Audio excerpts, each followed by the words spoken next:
ఇప్పుడు ఏంటంటే బీహార్ అని చెప్తున్నాడు, ఏంటో బీహార్ లాగా తయారైందని. ఎవడు బీహార్? ఆడు క్యాబినెట్ ఎవడు? జగన్మోహన్ రెడ్డి బ్యాచ్, బీహార్ బ్యాచ్ అనమాట. ఎందుకంటే ఏం చెప్తాడు, అధికారం టీడీపీ అధికారం రాగానే 5 ఏళ్ళు కళ్ళు మూసుకుంటే అయిపోయింది అంటాడు. 5 ఏళ్ళు కళ్ళు మూసుకుంటే ఒక ఎక్స్ ముఖ్యమంత్రిగా ఉండి ప్రజలకి సమస్యలు ఏమున్నాయి, ఆ సమస్యలు ఏదైతే వాగ్దానాలు ఇచ్చారో అది అవుతున్నాయా లేదా అనేది సర్వే చేసుకొని అడగాలి ప్రజలకి. అమ్మ మీకు వచ్చినాయా అని. మేము చేసుకుంటున్నాం సర్వే, వాళ్ళు వచ్చినాయి అని హ్యాపీగా ఫీల్ అవుతున్నాం. ఇదేంటి అంటున్నాడు, వాళ్ళు చూడలేక అవన్నీ ఏదో కామెంట్ చేయాలి, బురద జల్లాలి, దొంగ కేసులు పెట్టాలి, తెలుగుదేశం కార్యకర్తల మీద, నాయకుల మీద దొంగ కేసులు వేయాలి, వీళ్ళు చేస్తున్న ప్రోగ్రామ్స్కి నెగిటివ్ చేయాలి అనే టార్గెట్ అతనున్నాడు. అతను బీహార్ లాగా ప్రవర్తిస్తున్నాడు.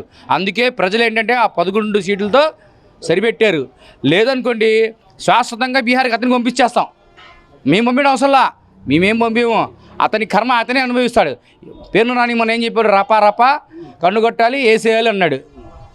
చేసింది ఎవరు? అదంతా వాళ్ళ నాయకుల గురించి ఆయనే చెప్పుకుంటున్నాడు. రపా అనింది ఎవరు, కన్ను కొట్టింది ఎవరు, చేసింది ఎవరు, మళ్ళీ వెళ్ళి ప్రజల దగ్గర వెళ్ళి నాకేం తెలియదు, ఎలా కొట్టారు ఇక్కడ కొట్టారని నాటకం చేసింది ఎవరు మీకు తెలుసు ఆల్రెడీ. వాళ్ళు చేసిన కర్మ అలా ఇప్పుడు అనుభవిస్తున్నారన్నమాట. వాళ్ళే వీడియో ఇప్పుడు డైరెక్ట్గా ఆ వీడియోలన్నీ బయటకు వస్తున్నాయి. ఎవరు చేసిన కర్మ అలా అనుభవించడం తప్పదు, అది శాశ్వతం. కాబట్టి బీహార్కి వెళ్ళడం వాళ్ళు ఖాయం.